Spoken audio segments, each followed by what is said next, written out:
The Capitals picked up a big win over the Kraken and earned some much needed points.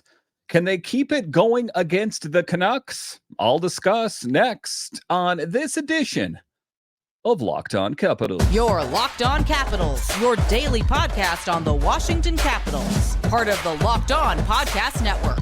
Your team every day.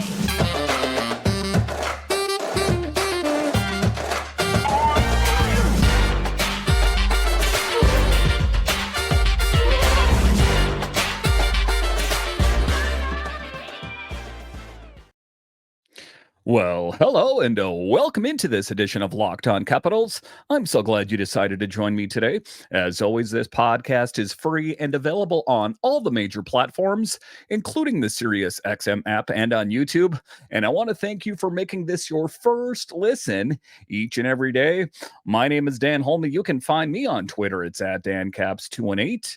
You can find the show on Twitter. It's at Locked On Caps. And the best way that you can help grow the show is to subscribe to Locked On Capitals on YouTube and comment anything down below. I would love to talk Capitals hockey with you one-on-one, and we can do that on subtext. Just check the show description for more details. So in this edition of Locked On Capitals, we talk about the Capitals' huge win over the Kraken. It seems like everything is firing on all cylinders. They picked up some much needed points and are now only 1 point out of a wild card spot. We'll talk about that in the show a little bit later. We will talk about the conundrum that the Capitals are in on what to do with Ivan Miroshnichenko.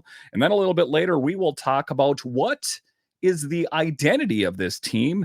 They'll win 2 games, lose 2 games, and now they won a big game. Can they make it 2 in a row against a formidable opponent like the Canucks? I'll talk about that, but just to get it going here, a huge win for the Capitals over the Kraken. We know that this is crunch time. We know that they need to stockpile as many wins as they possibly can. Well, before I recorded this earlier in the day, they were 1 point out of a wild card spot. So all hope is not lost. And one of the things I'm going to go ahead and say about this team is I'm not going to try to project anymore. It's just too difficult. It seems like one moment they're doing really well, then they'll fall flat on their face, and then they can pick up a huge win. I guess it's going to be interesting to see what they have in the tank against a huge opponent like the Canucks. I'll talk about that a little bit later. But as far as the game against the Kraken was concerned, a huge win for the Capitals, make no mistake about it. And all of a sudden, there is a bit of confidence restored as a Capitals fan. The Capitals arrived at Climate Pledge Arena with a chip on their shoulders and licking their wounds after taking a beating in Edmonton. This was a game that most had circled as a win for the Capitals, talking about the win against the Kraken. It was huge, and it was one of the games that they had to win, and they should win, and it was one of the ones that most people, I think, had circled for the Capitals winning.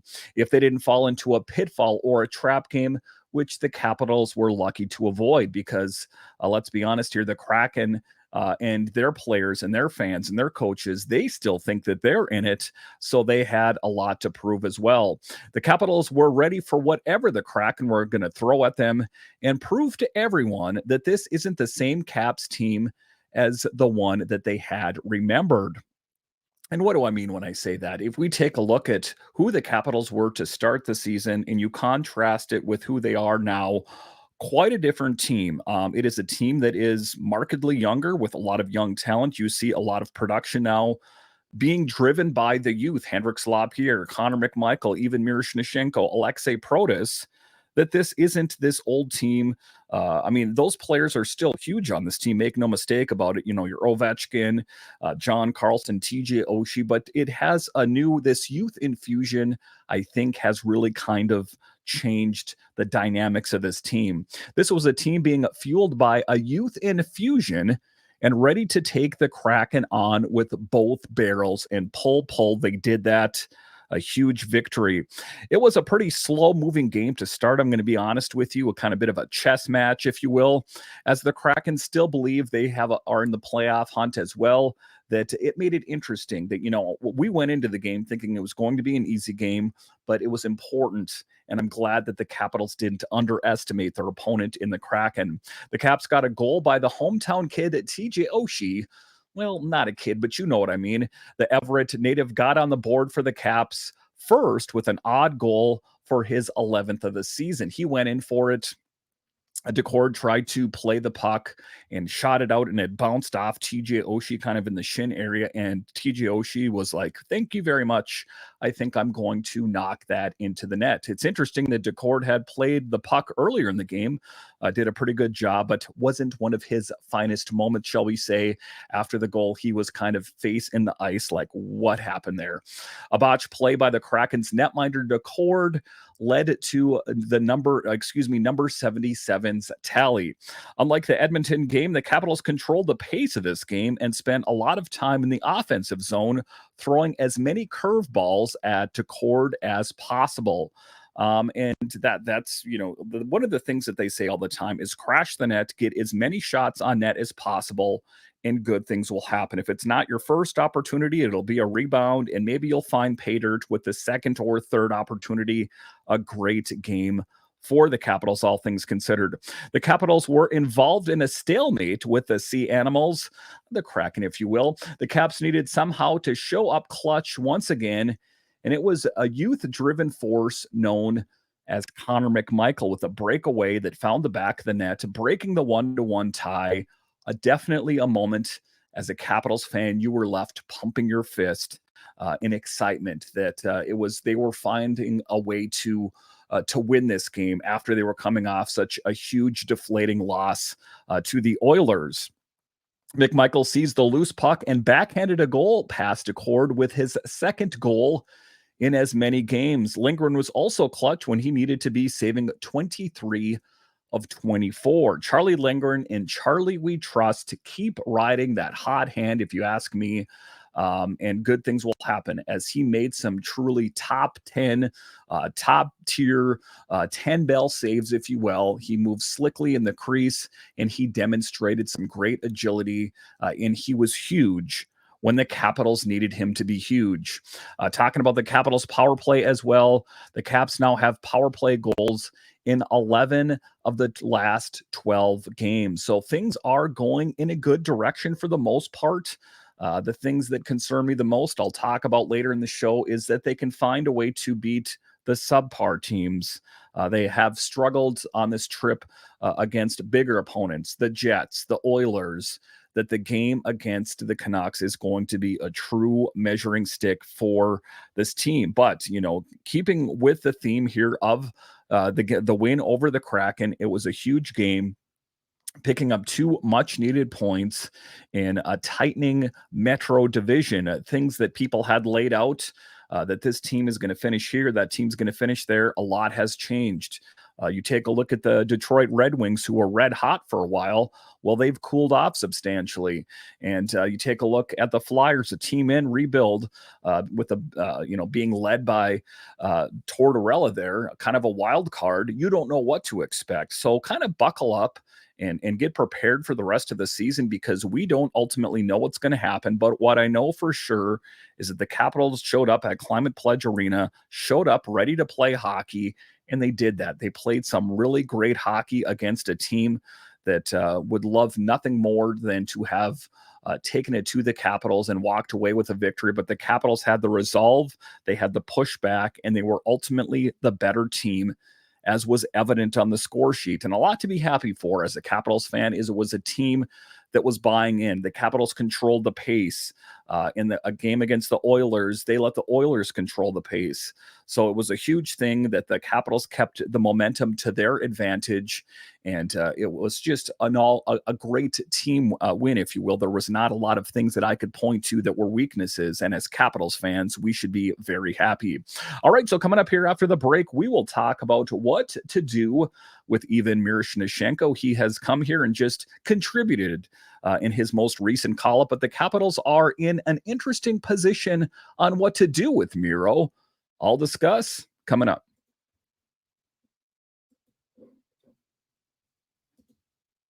Did you know that even if you have a 401k for retirement, you can still have an IRA?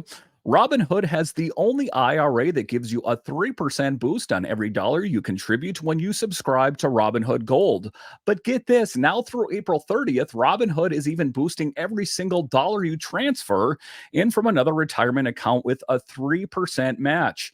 That's right, no cap on the 3% match. Robinhood Gold gets you the most for your retirement, and thanks to their IRA with the 3% match, this offer is good through April 30th. Get started at robinhood.com/boost. Subscription fees apply. And now for some legal info. Claim as of Q1 2024, validated by Radius Global Market Research.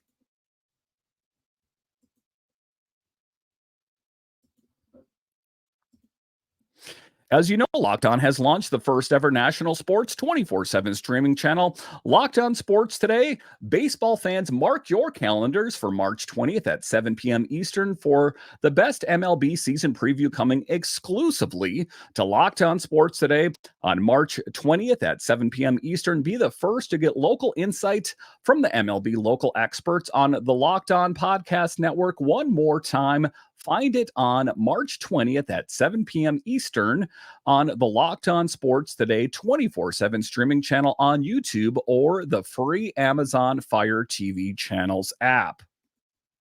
All right, welcome back into this edition of Locked On Capitals, part of the Locked On Podcast Network, your team every day. So Ivan Miroshnichenko is part of the youth infusion, scoring goals and just making his mark on this team, that, he is worth it, that the Capitals calling him up was worth it, and he's making the most of his opportunities, and he's doing that with the confidence that scoring goals will provide. But the Capitals are in a bit of an interesting situation on what to do with him for the remainder of the season. Miro appears to be riding a wave of confidence that scoring goals can provide, but the Capitals are in a difficult situation. According to Cap Friendly, even Miroshnichenko has now played 9 NHL games. If he plays one more NHL game this season, he will lose his slide eligibility, and his entry-level contract will officially begin burning the first year. 10 other players have already hit the 10-game mark. So an interesting position on what to do with him and what do the Capitals do here. So the Capitals do have some options, but here's where it gets a little hairy, shall we say. They could send him to Hershey and help Chocolatown in their efforts to win another Calder Cup, or they could healthy scratch him for the remainder of the season. I think that, ultimately the best option would be to send him back down to Hershey in their efforts to, try to win another Calder Cup in back-to-back seasons, and give even Miroshnichenko an opportunity to get some good playing time and just be on good footing with the team next season. If they want to let the 23-24 season slide, the Capitals are fairly healthy right now, getting Oshie and Nick Dowd back, that they could see the bigger picture. So they don't necessarily have to be so reliant on Miroshnichenko. When you saw Dowd come back, you saw Oshie come back, that they have some flexibility so that the Capitals are in a good position. And ultimately, that is my assessment, that I think that to a certain extent, they would be better served sending Miro back down to Chocolatown. The Capitals only have 2 more call-ups left from Hershey, so they have to proceed with caution. The Capitals said they want to replace Mantha by committee, not just naming a replacement. So despite the fact that Miroshnichenko has played huge, scoring a couple goals in his time up here, that we need to see the bigger picture, and that is the entry-level contract and keeping in good standing there, and ultimately having even Miroshnichenko for, some time on this team, and just that, give an opportunity for a player down in Hershey to see what they have in the tank.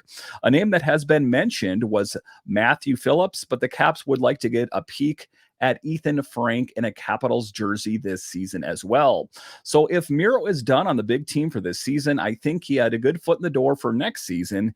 In any event, a great showing by the young Russian forward.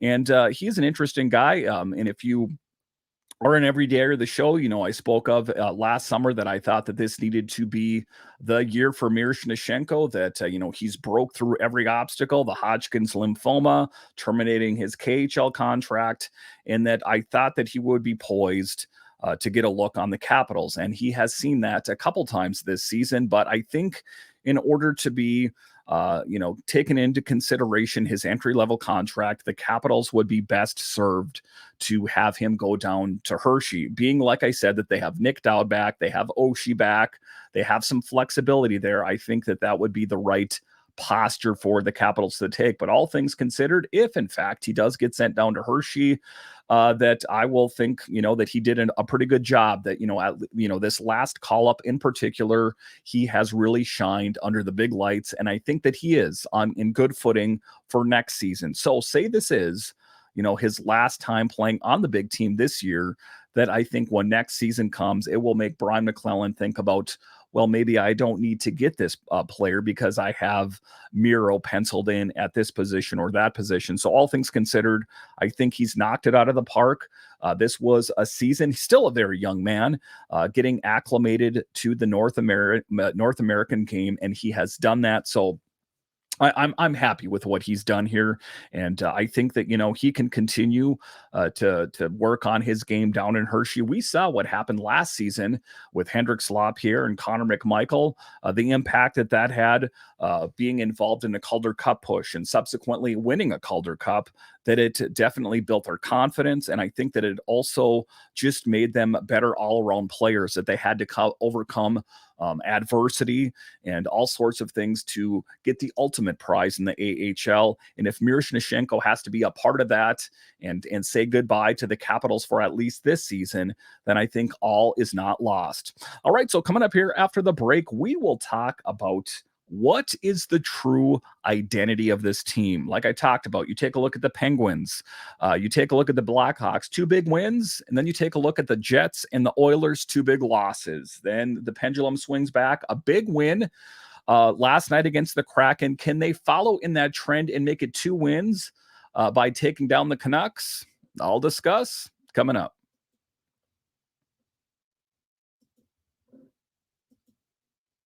Grocery bills are so expensive these days, but now they don't have to be. Start getting cash back on your grocery shopping with the free Ibotta app and get cash back every time you shop. Do you love making money but also love spending money? Don't we all? Now you can make money while you spend it every time you shop with Ibotta. Spring break is right around the corner, which means you're going shopping, but don't shop for the big trip and get nothing in return. Make sure you're getting cash back every time you shop with Ibotta. Ibotta is a free app that gives you the most cash back every time you shop on hundreds of items, from groceries to beauty supplies to toys, so you can make sure you're beating inflation no matter what you're purchasing. The average Ibotta earner uses $256 per year. That could cover most of the cost of an entire shopping trip, so you can buy that flight you've been eyeing, the game you've been dying to go to, or the fancy dinner you've been craving. Other apps give you points that don't amount to much. With Ibotta, just add your offers in the app, upload your receipts, and you get real cash that you can cash out to your bank account, PayPal, or gift card. So right now, Ibotta is offering our listeners a $5 just to try Ibotta by using Locked On NHL when you register. Just go to the App Store or Google Play Store and download the free Ibotta app and start earning cash back and use code Locked On NHL. That's Ibotta in the Google Play or App Store and use code Locked On NHL. All right, welcome back into this edition of Locked On Capitals, part of the Locked On Podcast Network, your team every day. So talking team identity, it has been an interesting ride for the Capitals this entire season.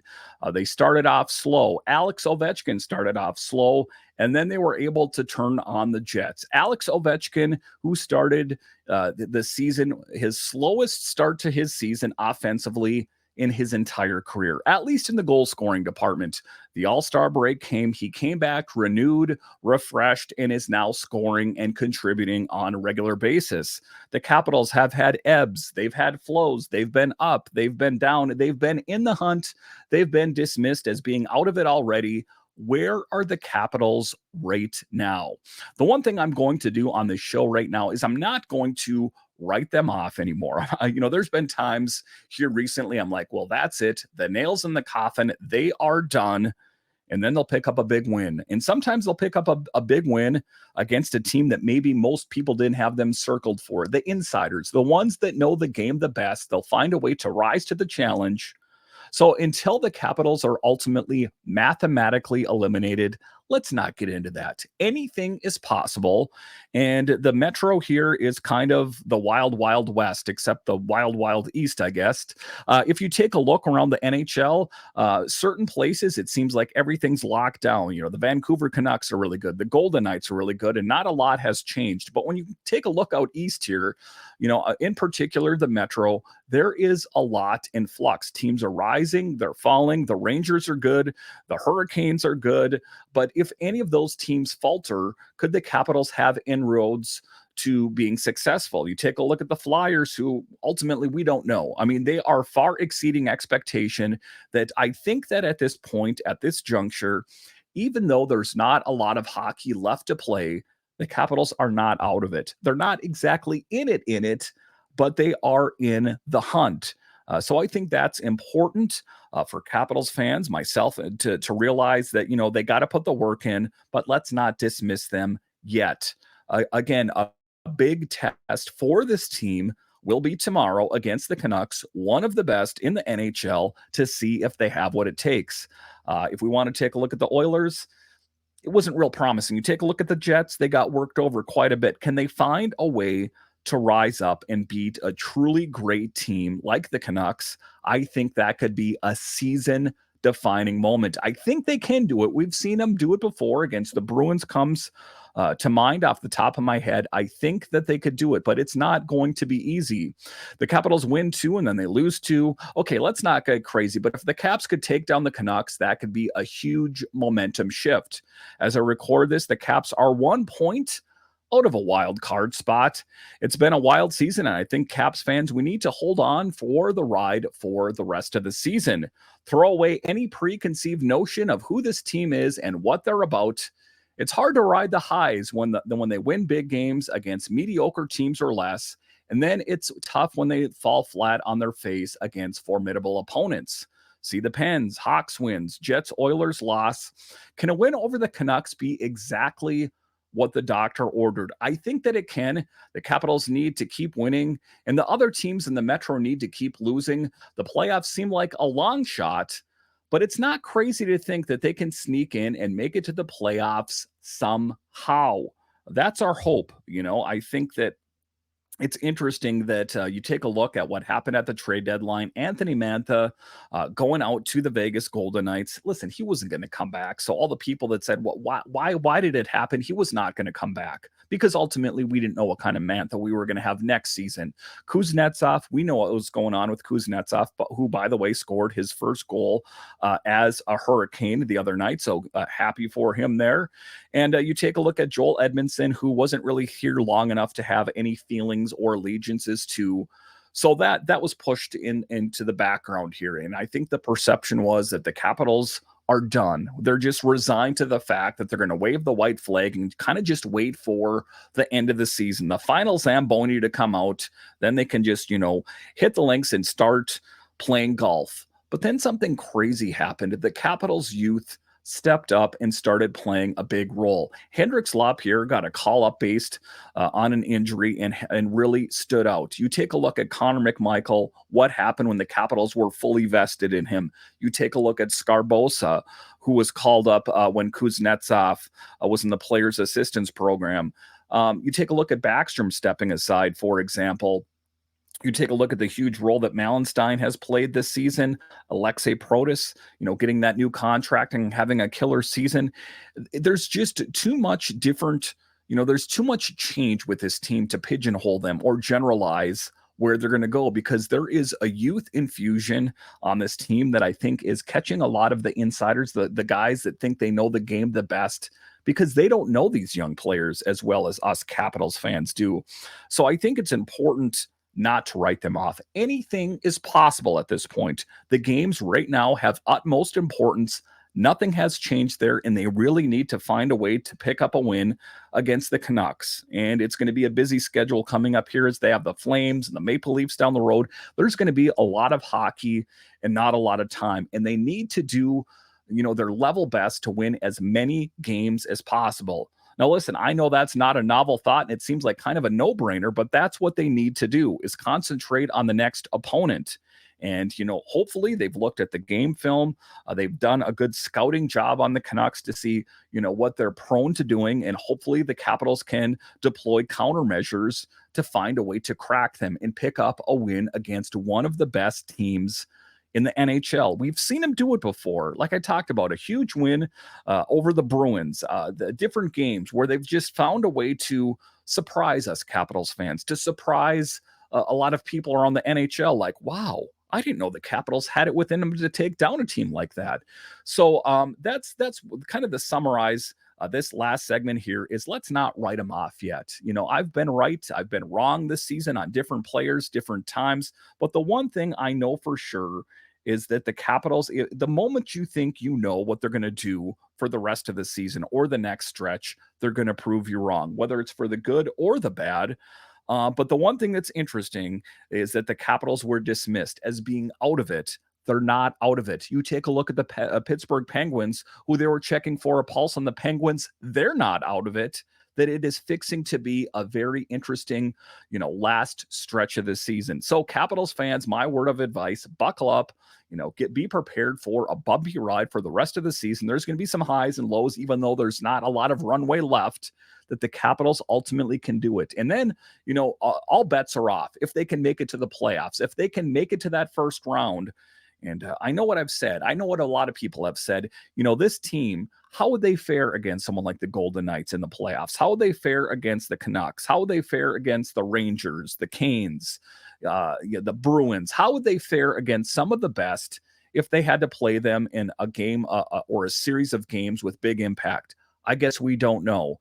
The one thing I know from following sports for so many years, regardless of what sport it is the Capitals, much like other teams, have a different gear once it's the playoff. All of a sudden, the odometer is set back to zeros, and it's time for you to prove yourself.